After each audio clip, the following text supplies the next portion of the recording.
Pratap, special officer Pratap. ఏమిటయ్యా గోల? వాడొచ్చి వారం రోజులు అయిందో లేదో వరుస పెట్టి మన కుంపట్ల పైన కొట్టేస్తున్నాడు. ఆ గుడిసెలోళ్ళందరూ ఆ ప్రతిపక్షం ఎమ్మెల్యే మోహన్ రావు గారి తాలూకా కదా, లేపేద్దామని వెళ్ళా. ఏముంది, అర్జునుల్లో అడ్డుపడ్డాడు, అదర కొట్టేశాడు. వారం రోజుల నుంచి ఒక్కసారా బట్టి సైతం కొట్టండి. అక్కడ ఇక్కడ అయితే దొరికిపోతామని శ్మశానంలో స్మగ్లింగ్ చేస్తుంటే అక్కడ కూడా తయారయ్యాడు. వాడి దెబ్బకు భయపడి గంజాయి రవాణా కూడా ఆపేశాం సార్. అయ్యా శంభు ప్రసాద్ గారు, మీరు హోమ్ మినిస్టర్ కదా, ఆయన ఏ ఆదిలాబాద్ అడవులకో తోసేయండి, గొడవ వదిలిపోద్ది. అది మన చేతిలో లేదు. వాడు సరాసరి సెంటర్ నుండి వచ్చిన మనిషి. అందుకని మమ్మల్ని తప్పుడు వ్యాపారాలని మానుకోమంటారా? తప్పుడు వ్యాపారం లేకపోతే గొప్ప వాళ్ళు ఎలా అవుతాం? కుప్పలు కుప్పలుగా డబ్బులు ఎలా వస్తాయి? పెద్ద ఆయనకి లోపాయికారి వాటా ఎలా పంపిస్తాం? అయితే మమ్మల్ని ఇప్పుడు ఏం చేయమంటారండి? అలవాటైనే పాట పాడండి.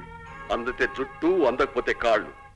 ఏమిటే విజయ, పిల్లలు ఉన్నట్లు లేదు, లేదు. ఇంకో 4 రోజులు ఉండకూడదు? ఎలాగమ్మా, సెలవులు అయిపోయినాయి. ఇక్కడ ఉద్యోగానికి ఆయన అప్లికేషన్ పెట్టించారు.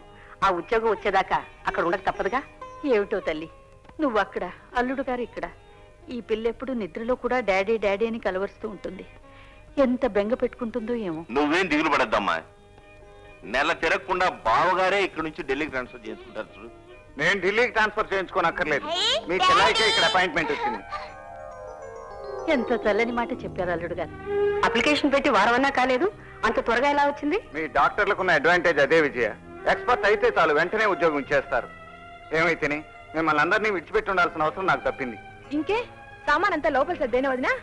వద్దులే చెల్లెమ్మా, రేపు ఎలాగో మేము మా క్వార్టర్స్కి వెళ్ళిపోతాంగా. మీరు వెళితే ఎలా బావు గారు? ఇంత పెద్ద పోలీస్ ఆఫీసర్ ఇంట్లో ఉంటే మాకు ఎంత అండ.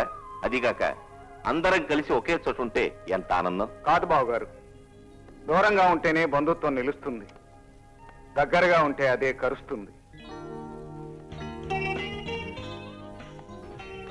డాక్టర్ జగన్నాథ్. నమస్కారం.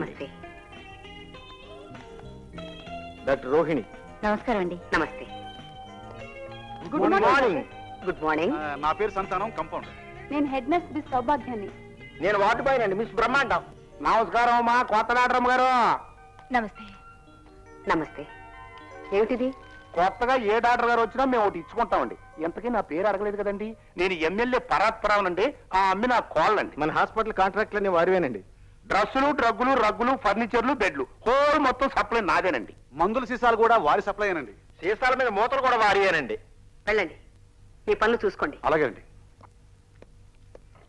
ఎమ్మెల్యే అన్నారు, ఈ కాంట్రాక్ట్లు ఏమిటి? అదే, ఊరు మంది అయినా పేరు మాత్రం మా కోడలదండి. కాంట్రాక్ట్ల మీద సంతకం పెడదామని వచ్చింది. ఈ బినామీ అంటువ్యాధి హాస్పిటల్ దాకా వ్యాపించిందన్నమాట. హాస్పిటల్లోనే కదండి వ్యాధులు ఉండేది. సూపరింటెండెంట్ గారు, మమ్మల్ని ఆఫీస్ రూమ్ లో వెయిట్ చేయమంటారండి. నేను వస్తున్నా, పదండి.